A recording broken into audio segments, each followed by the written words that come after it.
दोस्तों अज मैं तुहाडे नाल एक जिंदगी का अहम फैसला साझा करन जा रहा हाँ। तुहानूं सब नूं तकरीबन पता वा कि पिछले कुछ दिनों तो चर्चा चल रही सीगी कि असीं कांग्रेस विच जावांगे। मेरे नाल मेरे दो सत्कारयोग MLA साथी जगदेव सिंह कमालू और पिरमल सिंह खालसा, असीं काफ़ी अरसे तो बहुत डूंघाई दे नाल ईमानदारी दे नाल वख-वख लोगां दे नाल विद्वानां नाल चंगे बंदियां दे नाल कटिंग अक्रॉस पार्टी लाइनस मशवरा किया कि सानूं आउण वाले समय दे विच की करना चाहिए। सब दी एक मुठ राय सीगी कि अगर तुसीं पंजाब दी राजनीति च सक्रिय रहना, रेलेवेंट रहना, तो फिर तुहानूं कोई अच्छा प्लेटफॉर्म चुनना चाहिए वा, क्योंकि अच्छा प्लेटफॉर्म खड़ा करने वास्ते मैं बहुत ईमानदारी नाल यतन कीते ने। जिहड़े लोग मैनूं सोशल मीडिया ते या वैसे जानते हैं या वैसे फॉलो करते हैं, वो मेरे इस ईमानदारी के यत्नों अच्छी तरह समझते होंगे।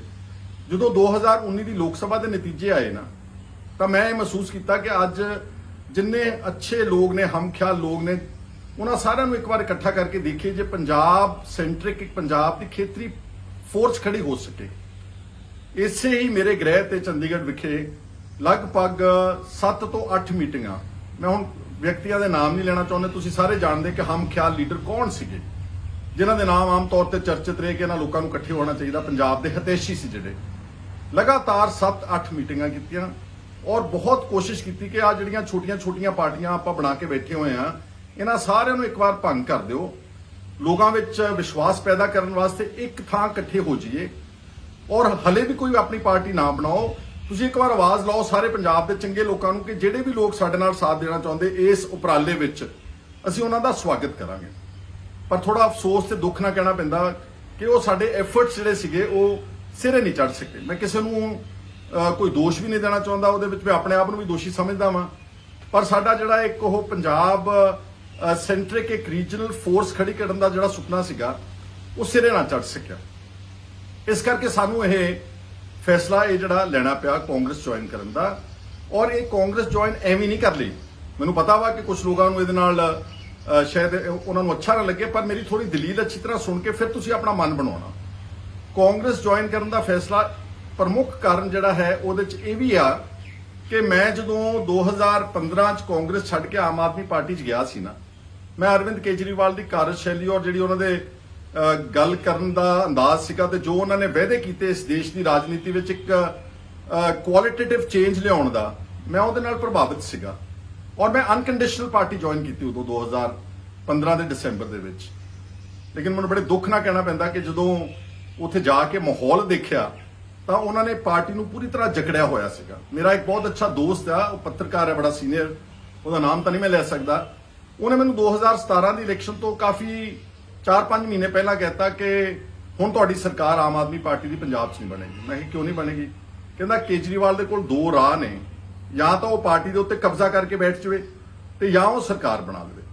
केजरीवाल ने आह वाला राह चुनिया, उन्होंने पार्टी नूं गलछिया होया सीगा कि कोई भी पार्टी च फैसला कोई आदमी साढ़े तो बाहर नहीं हो सकता, और इसे करके उन्होंने पार्टी दे विच कोई 2017 च कोई योग चेहरा पंजाब दे विच पंजाब दा नहीं उतारिया, जिहदे करके पंजाब दे विच उन्हां दा ग्राफ जिहड़ा सीगा वो 100 सीट तो डिग के 20 सीटां ते आ गया। चलो 20 ते भी आ गया सीगा, ओपोजिशन बन गई सीगी, लेकिन उस तो बाद भी उन्होंने जी रणनीति सी वो बदली नहीं। उन्होंने किसी भी अपने किसी गलती नूं कभी पिछे मुड़ के देखा ही नहीं अज तक। पुरानियां गल्लां मैं छड्ड दिना कि छोटेपुर साहब नूं कड्ढिया, डॉक्टर गांधी नूं कड्ढिया, घुग्गी नूं कड्ढिया, वो गल्लां सारियां पास हो चुकियां सीगियां। लेकिन आ जिहड़ा गवर्नमेंट बनने तो बाद जो फुलका साहब बड़े ने, उन्होंने बड़ा अच्छा काम किया 7-8 महीने बतौर लीडर ऑफ ओपोजिशन। उस तो बाद लीडर ऑफ ओपोजिशन मैनूं बनाया, और जिहड़े हालातां च बनाया गया मैं हुण सबना बहुत नहीं रिपीटडली साझे करना चाहुंदा। ये भी मेरे जिहड़े 20 चों 16 MLAs ने चंडीगढ़ एक मीटिंग करके एक चिट्ठी लिख के भेजती सी केजरीवाल नूं कि असीं इस नूं अपना आगू बनाउणा चाहुंदे, क्योंकि असीं चाहुंदे हां कि पंजाब दे विच पार्टी जिहड़ी मजबूत होवे, और मजबूत करन विच सुखपाल सिंह खैरा योगदान पा सकदा। उन्होंने जिहड़े भी मेरे चंगे गुण से उत्थे विच लिख के भेज दिते, उन्होंने मैनूं बनाउणा पिया। एक अगर मैं गल कन्फैस करा तो जिहड़ी लास्ट मीटिंग बनन लग्या, मैनूं जदों सारे MLAs दे विचार ले गए तो मैनूं लास्ट विच बुलाया गया सीगा, ते संजय सिंह भी उस मीटिंग में हाजिर सी। तो अरविंद केजरीवाल ने मेरे नाल थोड़ी जी बहस जी चल पई। तो बाद संजय सिंह ने रोकया तो उन्हें कहा कि अब भाई साहब अब बना ही रहे हैं तो आप इनसे आप बहस करने का कोई मतलब नहीं बनता। पर केजरीवाल ने लास्ट विच बनाउण तो पहला मैनूं कहा कि खैरा जी मैं आपको बना तो रहे हैं क्योंकि एमएलए आपके साथ है, अगर मेरा बस चलता तो मैं आपको एलओपी कभी ना बनाता। मैनू उदन तो ही पता लग गया कि मेरी पुठी गिनती शुरू हो गई है। एलओपी बन गया, जो भी मेरे च ईमानदारी सी, जिन्नी तनदेही सी, मैं उस अहुदे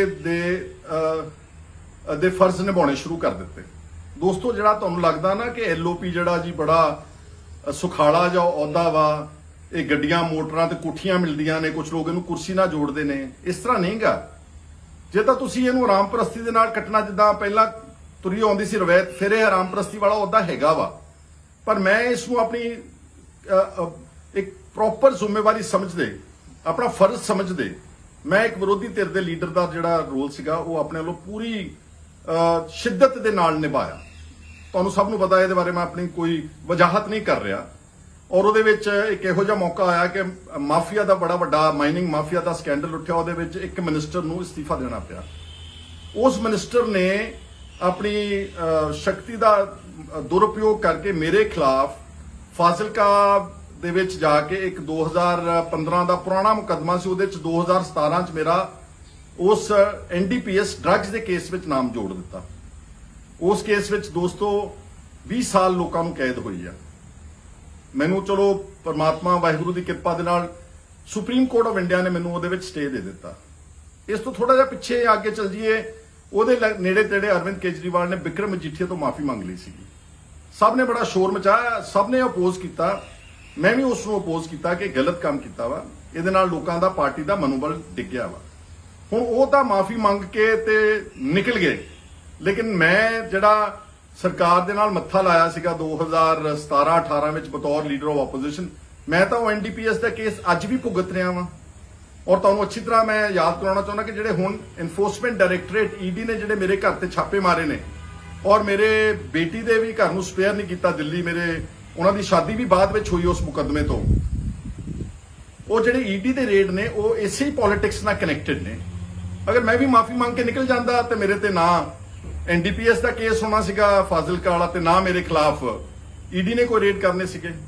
ਪਰ ਮੇਰੀ ਆਤਮਾ ਹਮੇਸ਼ਾ ਇਹ ਕਹਿੰਦੀ ਹੈ ਕਿ ਜੋ ਹੱਕ ਤੇ ਜੋ ਸੱਚ ਆ ਉਸ ਨੂੰ ਬਿਆਨ ਕਰਨਾ। ਉਦੋਂ ਮੇਰੇ ਖਿਲਾਫ ਉਸ ਵਕਤ ਦੀ ਪੰਜਾਬ ਸਰਕਾਰ ਨੇ ਐਨਡੀਪੀਐਸ ਦਾ ਕੇਸ ਘੜਿਆ, ਉਸ ਮੰਤਰੀ ਦੇ ਕਹਿਣ ਤੇ ਉਹਨੇ ਆਪਣਾ ਅਸਰ ਰਸੂਖ ਪੈਸੇ ਦਾ ਦੁਰਉਪਯੋਗ ਕੀਤਾ। ਤੇ ਹੁਣ ਕਿਉਂਕਿ ਮੈਂ ਬੀਜੇਪੀ ਦਾ ਡਟ ਕੇ ਵਿਰੋਧ ਕਰ ਰਿਹਾ ਸੀਗਾ ਕਿਸਾਨ ਅੰਦੋਲਨ ਨੂੰ ਲੈ ਕੇ, ਮੈਂ ਉਹਦੇ ਵਿੱਚ ਸ਼ਿਰਕਤ ਵੀ ਕੀਤੀ ਜਿੰਨੀ ਮੇਰੇ ਵਿੱਚ ਸਮਰੱਥਾ ਸੀ, ਮੈਂ ਜਾਂਦਾ ਆਉਂਦਾ ਵੀ ਰਿਹਾ ਵਾਂ। ਪਰ ਜਦੋਂ 26 ਜਨਵਰੀ ਨੂੰ ਟਰੈਕਟਰ ਪਰੇਡ ਦੇ ਦੌਰਾਨ ਨਵਰੀਤ ਸਿੰਘ ਡਿਬਡਬਾ ਦਾ ਕਤਲ ਕੀਤਾ ਗਿਆ ਦਿੱਲੀ ਪੁਲਿਸ ਵੱਲੋਂ, ਮੈਂ ਉਸ ਨੂੰ ਬਹੁਤ ਜ਼ੋਰਦਾਰ ਢੰਗ ਦੇ ਨਾਲ ਚੱਕਿਆ ਔਰ ਉਸ ਪਰਿਵਾਰ ਨੂੰ ਦਿੱਲੀ ਹਾਈ ਕੋਰਟ ਤੱਕ ਲਿਜਾ ਕੇ ਉਹਦੇ ਵਿੱਚ ਇਨਸਾਫ ਦਿਵਾਉਣ ਦਾ ਉਪਰਾਲਾ ਕੀਤਾ। ਉਸ ਤੋਂ ਪਹਿਲਾਂ ਜਿਹੜਾ ਯੂਆਪਾ ਦੇ ਕੇਸਿਸ ਦੇ ਤਹਿਤ ਬਹੁਤ ਜ਼ੁਲਮ ਢਾਇਆ ਜਾ ਰਿਹਾ ਸੀ ਪੰਜਾਬ ਔਰ ਦੇਸ਼ ਭਰ ਦੇ ਵਿੱਚ, ਉਹਦੇ ਵਿੱਚ ਵੀ ਮੈਂ ਬਹੁਤ ਲੜਾਈ ਲੜੀ, ਕਿਉਂਕਿ ਯੂਆਪਾ ਕਾਨੂੰਨ ਬੇਸਿਕਲੀ ਡਾਇਰੈਕਟਲੀ ਐਨਆਈਏ ਦੇ ਥੱਲੇ ਆਉਂਦਾ, ਨੈਸ਼ਨਲ ਇਨਵੈਸਟੀਗੇਟਿੰਗ ਏਜੰਸੀ, ਜਿਹੜਾ ਪ੍ਰਾਈਮ ਮਿਨਿਸਟਰ ਦੇ national security adviser mister Ajit Doval ਦੇ ਤਹਿਤ ਆ। ਤੇ ਜਦੋਂ ਮੈਂ ਯੂਆਪਾ ਦਾ ਵਿਰੋਧ ਕਰਦਾ ਵਾਂ, ਇਹਦਾ ਮਤਲਬ ਹੈ ਐਨਆਈਏ ਦਾ ਤੇ ਉਸ ਨੈਸ਼ਨਲ ਸਿਕਿਉਰਿਟੀ ਐਡਵਾਈਜ਼ਰ ਜਿਹੜੇ ਪ੍ਰਾਈਮ ਮਿਨਿਸਟਰ ਉਹਦਾ ਵਿਰੋਧ ਕਰਦਾ, ਬੀਜੇਪੀ ਦਾ ਤਾਂ ਵਿਰੋਧ ਕਰਦਾ ਹੀ ਕਰਦਾ ਸੀਗਾ। ਹੁਣ ਪੰਜਾਬ ਦੇ ਵਿੱਚ ਇੰਨੇ ਪਾਰਟੀਆਂ ਦੇ ਲੀਡਰ ਨੇ, ਇੰਨੇ ਐਮਐਲਏ ਨੇ, ਇੰਨੇ ਮਿਨਿਸਟਰਸ ਨੇ, ਇੰਨੇ ਫਾਰਮਰ ਮਿਨਿਸਟਰਸ ਨੇ, ਬਾਦਲ ਵਰਗੇ ਵੱਡੇ ਵੱਡੇ ਪਰਿਵਾਰਾਂ ਦੇ ਲੋਕ ਨੇ, ਉਹਨਾਂ ਦੇ ਖਿਲਾਫ ਤਾਂ ਕਦੀ ਕਿਸੇ ਈਡੀ ਨੇ ਅੱਜ ਤੱਕ ਕੋਈ ਛਾਪਾਮਾਰੀ ਨਹੀਂ ਕੀਤੀ, ਕੋਈ ਕੇਸ ਨਹੀਂ ਬਣਾਇਆ। ਪਰ ਮੇਰੇ ਖਿਲਾਫ ਉਹਨਾਂ ਨੇ ਇਹ ਕੀਤਾ ਕਿਉਂਕਿ ਮੈਨੂੰ ਸਬਕ ਸਿਖਾਉਣਾ ਚਾਹੁੰਦੇ ਸੀ, ਜਿਹੜਾ ਮੈਂ ਯੂਆਪਾ ਵਰਗੇ ਕੇਸਿਸ ਔਰ ਜੋ ਕਿਸਾਨ ਅੰਦੋਲਨ ਵਿੱਚ ਜੋ ਨਵਰੀਤ ਸਿੰਘ ਡਿਬਡਬਾ ਦਾ ਮੈਂ ਉਸ ਕਤਲ ਦੇ ਇਨਸਾਫ ਦੀ ਲੜਾਈ ਲੜ ਰਿਹਾ ਸੀਗਾ, ਉਹ ਮੇਰੀ ਆਵਾਜ਼ ਬੰਦ ਕਰਾਉਣਾ ਚਾਹੁੰਦੇ ਸੀਗੇ। ਇਸ ਕਰਕੇ ਜੇ ਤਾਂ ਕੋਈ ਵੀ ਰੋਲ ਤੁਹਾਨੂੰ ਮਿਲਦਾ ਜ਼ਿੰਦਗੀ 'ਚ, ਜੇ ਤਾਂ ਤੁਸੀਂ ਉਸ ਨੂੰ ਸਿਰਫ ਕੀ ਕਹਿੰਦੇ ਹੁੰਦੇ ਰਸਮੀ ਤੌਰ ਤੇ ਨਿਭਾਉਣਾ ਚਾਹੁੰਦੇ ਹੋ, ਤਾਂ ਫਿਰ ਤੁਹਾਨੂੰ ਕੋਈ ਤੰਗ ਨਹੀਂ ਕਰੇਗਾ, ਫਿਰ ਤੁਹਾਡੇ ਤੇ ਕੋਈ ਪਰਚੇ ਦਰਜ ਨਹੀਂ ਕਰੇਗਾ। ਬਹੁਤ ਸਾਰੇ ਐਮਐਲਏ 2007 ਤੋਂ 12 ਵਾਲੀ ਅਕਾਲੀ ਦਲ ਦੀ ਸਰਕਾਰ ਵਿੱਚ ਕਾਂਗਰਸ ਦੇ ਸੀਗੇ, ਪਰ ਮੈਂ ਆਊਟਸਟੈਂਡਿੰਗਲੀ ਬਾਦਲਾਂ ਦਾ ਵਿਰੋਧ ਕੀਤਾ। ਉਹਨਾਂ ਦਾ ਜਿਹੜਾ ਟਰਾਂਸਪੋਰਟ ਮਾਫੀਆ, ਜੋ ਵੀ ਉਹਨਾਂ ਨੇ ਗਲਤ ਕੰਮ ਕੀਤੇ, ਭ੍ਰਿਸ਼ਟਾਚਾਰ ਕੀਤਾ, ਉਹਦੇ 'ਚ ਮੈਂ ਜਦੋਂ ਵਿਰੋਧ ਕੀਤਾ, ਮੇਰੇ ਤੇ ਉਦੋਂ ਵੀ ਇਹਨਾਂ ਨੇ 6 ਝੂਠੇ ਮੁਕੱਦਮੇ ਦਰਜ ਕੀਤੇ ਸੀਗੇ ਔਰ ਲਗਾਤਾਰ ਮੈਂ ਉਹਨਾਂ ਦਾ ਜਿਹੜਾ ਵਿਰੋਧ ਕਰਦਾ ਰਿਹਾ, ਉਹਦਾ ਮੈਨੂੰ ਖਮਿਆਜ਼ਾ ਭੁਗਤਣਾ ਪਿਆ। ਇਸ ਕਰਕੇ ਮੈਂ ਤੁਹਾਨੂੰ ਇਹ ਕਹਿਣਾ ਚਾਹੁੰਦਾ ਵਾਂ ਕਿ ਇਹ ਕੁਝ ਕਾਰਨ ਨੇ ਕਿ ਜਿਹੜਾ ਮੇਰਾ ਮਨ ਬਣਾਉਣ ਵਿੱਚ ਆਹਿਸਤਾ ਆਹਿਸਤਾ ਸਹਾਈ ਹੋ ਰਹੇ ਸੀਗੇ। ਦੂਸਰੇ, ਜਿਹੜਾ ਅੱਜ ਅਰਵਿੰਦ ਕੇਜਰੀਵਾਲ ਆਮ ਆਦਮੀ ਪਾਰਟੀ ਆ, ਉਹਨਾਂ ਨੇ ਜਿਹੜਾ ਇੱਕ ਪ੍ਰਚਾਰ ਕੀਤਾ ਸੀ, ਬਾਕੀ ਗੱਲਾਂ ਆਪਾਂ ਸਾਰੀਆਂ ਛੱਡ ਦਈਏ। ਇੱਕ ਉਹਨਾਂ ਨੇ ਪ੍ਰਚਾਰ ਕੀਤਾ ਸੀ ਕਿ ਇਹ ਆਮ ਲੋਕਾਂ ਦੀ ਪਾਰਟੀ ਹੋਵੇਗੀ, ਅਸੀਂ ਰੇਹੜੀ ਵਾਲਿਆਂ ਨੂੰ, ਪੈਂਚਰ ਵਾਲਿਆਂ ਨੂੰ ਉਹਨਾਂ ਦੇ ਇੱਥੋਂ ਦਾ ਲੋਕਲ ਪ੍ਰਧਾਨ ਅਕਸਰ ਬਿਆਨ ਦਿੰਦਾ ਰਿਹਾ। ਤੁਸੀਂ ਮੈਨੂੰ ਦੱਸ ਦਿਓ ਕਿ ਪਿਛਲੇ ਜਿੰਨੀ ਵੀ ਦੇਰ ਦੇ ਇਹ ਸਾਡੇ ਜਾਣ ਤੋਂ ਬਾਅਦ ਜੋ ਲੋਕਾਂ ਨੂੰ ਰਲਾ ਰਹੇ ਨੇ, ਉਹ ਕਿੰਨੇ ਕੁ ਰੇੜੀਆਂ ਵਾਲੇ ਤੇ ਕਿੰਨੇ ਕੁ ਪੈਂਚਰਾਂ ਵਾਲੇ ਰਲਾਏ ਨੇ। ਕੱਲ ਪਰਸੋਂ ਸਮਰਾਲੇ ਦਾ ਇੱਕ ਰਵੈਤੀ ਅਕਾਲੀ ਜਗਜੀਵਨਪਾਲ ਸਿੰਘ ਖੀਰਨੀਆ ਐਕਸ MLA, ਉਹ ਇੱਕ ਅਮੀਰ ਆਦਮੀ ਆ, ਉਹ ਚੰਦ ਦਿਨਾਂ ਤੱਕ ਉਸੇ ਹੀ ਬੇਅਦਬੀ ਮਹਿਕਮੇ ਦੇ ਨਾਲ ਰਲਿਆ ਹੋਇਆ ਸੀਗਾ ਜਿਨ੍ਹਾਂ ਤੇ ਆਪਾਂ ਸਾਰੇ ਗਿਲਾ ਕਰਦੇ ਆ, ਪਰ ਉਸ ਨੂੰ ਵੀ ਉਹਨਾਂ ਨੇ ਲਿਆ ਕੇ ਤੇ MLA ਦੀ ਟਿਕਟ ਦੇਣੀ ਆ। ਬਹੁਤ ਸਾਰੇ ਹੋਰ ਰਵੈਤੀ ਪਾਰਟੀਆਂ ਚੋਂ ਲੋਕਾਂ ਨੂੰ ਲਿਆ ਜਾ ਰਿਹਾ ਵਾ। ਇਹਦਾ ਮਤਲਬ ਜਿਹੜੇ ਲੋਕੀ ਆਮ ਆਦਮੀ ਪਾਰਟੀ ਦੀਆਂ 2014 ਤੋਂ ਲੈ ਕੇ ਹੁਣ ਤੱਕ ਦਰੀਆਂ ਵਿਛਾਉਂਦੇ ਸੀਗੇ ਜਾਂ ਧਰਨਿਆਂ 'ਚ ਬਹਿੰਦੇ ਸੀ ਜਾਂ ਕੋਲੋਂ ਪੈਸੇ ਬੱਸਾਂ ਲੈ ਕੇ ਕੋਲੋਂ ਪੈਸੇ ਖਰਚ ਕੇ ਰੈਲੀਆਂ ਕਰਦੇ ਸੀ ਜਾਂ ਕਈਆਂ ਦੇ ਉੱਤੇ ਪਰਚੇ ਵੀ ਦਰਜ ਹੋਏ, ਕਈਆਂ ਦੇ ਸੱਟਾਂ ਵੀ ਮਾਰੀਆਂ ਗਈਆਂ, ਕਈਆਂ ਨੂੰ ਪੁਲਿਸ ਟੌਰਚਰ ਵੀ ਸਹਿਣ ਕਰਨਾ ਪਿਆ, ਉਹਨਾਂ ਦਾ ਤਾਂ ਫਿਰ ਵਿਚਾਰਿਆਂ ਦੀ ਕਦੀ ਵਾਰੀ ਨਹੀਂ ਹੋਣੀ। ਇਸ ਕਰਕੇ ਸਿਧਾਂਤਕ ਤੌਰ ਤੇ ਇਹ ਪਾਰਟੀ ਆਪਣਾ ਉਥੋਂ ਥਿੜਕ ਚੁੱਕੀ ਸੀ। ਇਸ ਲਈ ਮੇਰਾ ਜਿੱਥੇ ਮੇਰੀ ਤੋਹੀਨ ਕੀਤੀ ਹੋਈ ਹੋਵੇ, ਜਿੱਥੇ ਮੇਰੀ ਸੈਲਫ ਰਿਸਪੈਕਟ ਨਾ ਹੋਵੇ, ਜਿੱਥੇ ਮੇਰੀ ਪੱਗ ਦੀ ਕੋਈ ਰਿਸਪੈਕਟ ਨਾ ਹੋਵੇ, ਉਹਨਾਂ ਨਾਲ ਮੈਂ ਕਦੀ ਕੋਸ਼ਿਸ਼ ਵੀ ਨਹੀਂ ਕਰ ਸਕਦਾ ਸੀ, ਕਦੀ ਮੈਂ ਜਾ ਵੀ ਨਹੀਂ ਸੀ ਸਕਦਾ। ਲੇਕਿਨ ਉਹਨਾਂ ਨੇ ਵੀ ਕਦੀ ਉਪਰਾਲਾ ਨਹੀਂ ਕੀਤਾ। ਅਗਰ ਉਹ ਉਪਰਾਲਾ ਕਰਦੇ ਤੇ ਗੱਲਬਾਤ ਤੋਂ ਮੈਂ ਕਦੀ ਭੱਜਦਾ ਨਹੀਂ ਸੀਗਾ। ਇਸ ਤੋਂ ਇਲਾਵਾ ਦੋ ਪਲੇਟਫਾਰਮ ਹੋਰ ਰਹਿ ਗਏ ਪੰਜਾਬ ਦੇ ਵਿੱਚ। ਇੱਕ BJP, ਅੱਜ BJP ਜਿਹੜੀ ਆ ਉਹ ਨਫ਼ਰਤ ਦੀ ਪਾਤਰ ਆ ਸਾਰੇ ਦੇਸ਼ ਵਿੱਚ, ਪੰਜਾਬ ਤਾਂ ਹੀ ਹੈ। ਜਿਸ ਢੰਗ ਦੇ ਨਾਲ ਉਹਨਾਂ ਨੇ ਫਿਰਕਾ ਪ੍ਰਸਤੀ ਦਾ ਇੱਕ ਬਹੁਤ ਵੱਡਾ ਇੱਕ ਲਹਿਰ ਚਲਾਈ ਹੋਈ ਸਾਰੇ ਦੇਸ਼ ਦੇ ਵਿੱਚ, ਔਰ ਜ਼ਿਆਦਤੀਆਂ ਤੇ ਉਤਰੇ ਹੋਏ ਨੇ, ਬਦਲਾਖੋਰੀ ਤੇ ਉਤਰੇ ਹੋਏ ਨੇ। ਸਾਰੇ ਜਿਹੜੇ ਵਾਈਟਲ ਇੰਸਟੀਟਿਊਸ਼ਨਸ ਆ ਇੰਡੀਆ ਦੇ, ਚਾਹੇ ਉਹ ਇਲੈਕਸ਼ਨ ਕਮਿਸ਼ਨ ਆਫ ਇੰਡੀਆ ਵਾ, ਚਾਹੇ ਉਹ CBC ਹੈ, ਚਾਹੇ ਉਹ RTI ਆ, ਇੱਥੋਂ ਤੱਕ ਕਿ ਜੁਡੀਸ਼ਰੀ ਨੂੰ ਵੀ ਆਪਣੇ ਉਹਨਾਂ ਨੇ ਕੰਟਰੋਲ ਵਿੱਚ ਕੀਤਾ, ਉਹਦਾ ਦੁਰਉਪਯੋਗ ਕਰ ਰਹੇ ਨੇ। ਇਸ ਤਰ੍ਹਾਂ ਦੀ ਪਾਰਟੀ ਨਾਲ ਤਾਂ ਅਸੀਂ ਕਦੀ ਸੋਚ ਵੀ ਨਹੀਂ ਸਕਦੇ। ਸਗੋਂ ਇਹਨਾਂ ਨੂੰ ਇੱਕ ਪਲੇਟਫਾਰਮ ਤੇ ਇਕੱਠੇ ਹੋ ਕੇ ਇਹਨਾਂ ਦਾ ਵਿਰੋਧ ਕਰਨਾ ਸਾਰੇ ਠੀਕ ਸੋਚ ਰੱਖਣ ਵਾਲੇ ਵਿਅਕਤੀਆਂ ਦਾ ਇੱਕ ਨੈਤਿਕ ਫਰਜ਼ ਬਣ ਜਾਂਦਾ। ਅਕਾਲੀ ਦਲ, ਜਿਹਦੇ ਨਾਲ ਅਰਸੇ ਤੋਂ ਸਾਡੀ ਲੜਾਈ ਆ। ਮੇਰੇ ਪਿਤਾ ਜੀ ਸਰਦਾਰ ਸੁਖਜਿੰਦਰ ਸਿੰਘ, ਉਹਨਾਂ ਨੇ ਉਹ ਅਕਾਲੀ ਸੀਗੇ, ਉਹਨਾਂ ਨੇ 1986 ਦੇ ਵਿੱਚ ਜਦੋਂ ਬਰਨਾਲਾ ਸਰਕਾਰ ਸੀ ਤੇ ਉਸ ਵੇਲੇ ਅਕਾਲੀ ਦਲ ਦੀ ਸਰਕਾਰ ਨੇ ਪੁਲਿਸ ਭੇਜਤੀ ਦਰਬਾਰ ਸਾਹਿਬ, ਉਹਦਾ ਨਾਮ ਸੀਗਾ ਆਪਰੇਸ਼ਨ ਬਲੈਕ ਥੰਡਰ। ਉਹਨਾਂ ਨੇ ਉਸੇ ਦਿਨ 30 ਅਪ੍ਰੈਲ 1986 ਨੂੰ ਬਤੌਰ ਵਿੱਦਿਆ ਮੰਤਰੀ ਅਸਤੀਫਾ ਦਿੱਤਾ। ਉਦੋਂ ਹੀ ਨਾਲ ਉਹਨਾਂ ਦੇ ਕੈਪਟਨ ਅਮਰਿੰਦਰ ਸਿੰਘ ਜਿਹੜੇ ਐਗਰੀਕਲਚਰ ਮਿਨਿਸਟਰ ਸੀ ਪੰਜਾਬ ਦੇ, ਉਹਨਾਂ ਨੇ ਵੀ ਅਸਤੀਫਾ ਦਿੱਤਾ। ਬਾਦਲ ਇੱਕ ਹਮੇਸ਼ਾ ਫਿਊਡਲਿਸਟਿਕ ਸੋਚ ਲੈ ਕੇ ਅਕਾਲੀ ਦਲ ਤੇ ਕਬਜ਼ਾ ਕੀਤਾ ਸੀ। ਉਹ ਜਦੋਂ ਦਾ ਉਹਦਾ ਕੰਟਰੋਲ ਹੋਇਆ ਉਸਨੇ ਇਸ ਪਾਰਟੀ ਦਾ ਬੇੜਾ ਗਰਕ ਕਰ ਦਿੱਤਾ। ਇਸ ਲਈ ਔਰ ਹੁਣ ਤਾਂ ਉਹਨਾਂ ਤੇ ਜਿਹੜੇ ਗੁਰੂ ਗ੍ਰੰਥ ਸਾਹਿਬ ਦੀ ਬੇਅਦਬੀਆਂ ਦੇ, ਬਾਈਬਲ ਕਲਾਂ ਦੇ, ਜੋ ਭ੍ਰਿਸ਼ਟਾਚਾਰ ਨਾਲ ਦੋਨਾਂ ਹੱਥਾਂ ਨਾਲ ਲੁੱਟ ਖਸੁੱਟ ਕਰਕੇ ਇੱਕ ਬਹੁਤ ਵੱਡਾ ਐਮਪਾਇਰ ਖੜਾ ਕੀਤਾ ਉਹਨਾਂ ਨੇ, ਬਹੁਤ ਵੱਡੀਆਂ ਜਾਇਦਾਦਾਂ ਦੇਸ਼ ਵਿਦੇਸ਼ਾਂ ਵਿੱਚ ਬਣਾਈਆਂ। ਉਹਨਾਂ ਨਾਲ ਸਿਧਾਂਤਕ ਵੱਡੇ ਪੱਧਰ ਦੇ ਉੱਤੇ ਸਾਡੇ ਮਤਭੇਦ ਨੇ, ਉਹਨਾਂ ਨਾਲ ਕਦੀ ਸੋਚ ਵੀ ਨਹੀਂ ਸੀ ਸਕਦੇ।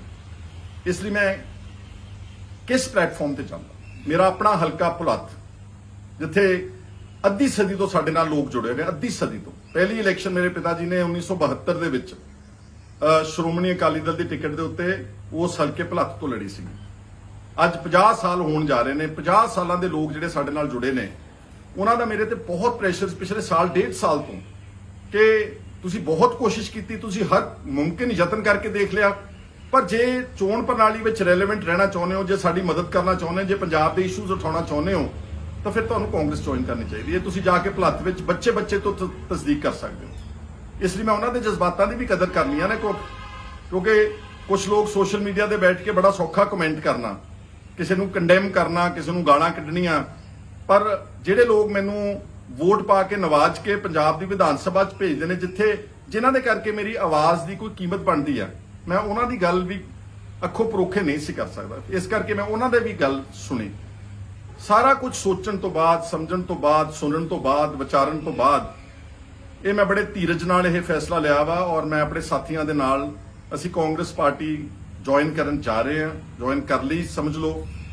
ਤੇ ਮੈਂ ਤੁਹਾਨੂੰ ਯਕੀਨ ਦਿਵਾਉਣਾ ਚਾਹੁੰਦਾ ਵਾਂ ਕਿ ਚਾਹੇ ਮੈਂ ਕਿਤੇ ਹੀ ਰਵਾਂ, ਮੈਂ ਗੱਲ ਹਮੇਸ਼ਾ ਆਪਣੇ ਸੂਬੇ ਪੰਜਾਬ ਦੀ, ਆਪਣੇ ਲੋਕਾਂ ਦੀ ਗੱਲ ਕਰਾਂਗਾ। ਮੈਂ 25 ਸਾਲ ਦਾ ਇਸ ਰਾਜਨੀਤਿਕ ਪੇੜ ਵਿੱਚ ਐਕਟਿਵ ਹਾਂ। 25 ਸਾਲਾਂ 'ਚ ਸਰਕਾਰਾਂ ਨੇ ਤਾਂ ਮੇਰੇ ਤੇ ਮੁਕੱਦਮੇ ਬਣਾਏ ਨੇ, ਜੋ ਮੇਰੇ ਤੇ 6 ਮੁਕੱਦਮੇ ਅਕਾਲੀਆਂ ਨੇ ਬਣਾਏ, ਮੇਰੇ ਤੇ NDPS ਦਾ ਝੂਠਾ ਮੁਕੱਦਮਾ ਬਣਾਇਆ, ਮੇਰੇ ਤੇ BJP ਨੇ ਹੁਣ ED ਦੇ ਰੇਡ ਕਰਾਏ। ਪਰ ਮੈਂ ਇੱਕ ਤੁਹਾਡੀ ਕਚਹਿਰੀ 'ਚ ਪੱਖ ਰੱਖਣਾ ਚਾਹੁੰਦਾ ਕਿ ਅੱਜ ਤੱਕ ਮੇਰੇ ਤੇ ਕਦੀ ਕਿਸੇ ਵਿਅਕਤੀ ਨੇ, ਹਲਕਾ ਪਲਾਥੀਆ ਪੰਜਾਬ ਦੇ ਵਿੱਚ ਕਿਸੇ ਨੇ ਇਹ ਨਹੀਂ ਕਿਹਾ ਕਿ ਸਾਡੇ ਨਾਲ ਇਹਨੇ ਠੱਗੀ ਮਾਰੀ ਆ, ਸਾਡੇ ਨਾਲ ਇਹਨੇ ਬੇਈਮਾਨੀ ਕੀਤੀ ਆ, ਸਾਡੇ ਨਾਲ ਇਹਨੇ ਧਰੋਹ ਕੀਤਾ ਵਾ, ਸਾਡੇ ਨਾਲ ਇਹਨੇ ਵਾਅਦਾ ਖਿਲਾਫੀ ਜਾਂ ਵਿਸ਼ਵਾਸਘਾਤ ਕੀਤਾ, ਕਦੀ ਨਹੀਂ ਕੀਤਾ, ਕਿਉਂਕਿ ਮੇਰਾ ਸੁਭਾਅ ਨਹੀਂਗਾ। ਮੈਂ ਕਦੀ ਦੋਗਲੀ ਰਾਜਨੀਤੀ ਨਹੀਂ ਕੀਤੀ, ਮੈਂ ਕਦੀ ਛੁਪਾ ਕੇ ਕੋਈ ਕੰਮ ਨਹੀਂ ਕੀਤਾ। ਕੁਝ ਲੋਕ ਮੈਨੂੰ ਕਾਫੀ ਅਰਸੇ ਤੋਂ ਪੁੱਛ ਰਹੇ ਤੁਹਾਡਾ ਪ੍ਰੋਗਰਾਮ ਕੀ ਆ, ਤਾਂ ਮੈਂ ਸਮਝਦਾ ਸੀਗਾ ਕਿ ਸਹੀ ਵਕਤ ਦੇ ਉੱਤੇ ਤੁਹਾਨੂੰ ਸਭ ਨੂੰ ਮੈਂ ਇਸ ਦੇ ਉੱਤੇ ਚਾਨਣਾ ਪਾਉਂਗਾ, ਤੁਹਾਨੂੰ ਜਾਣੂ ਕਰਵਾਉਂਗਾ।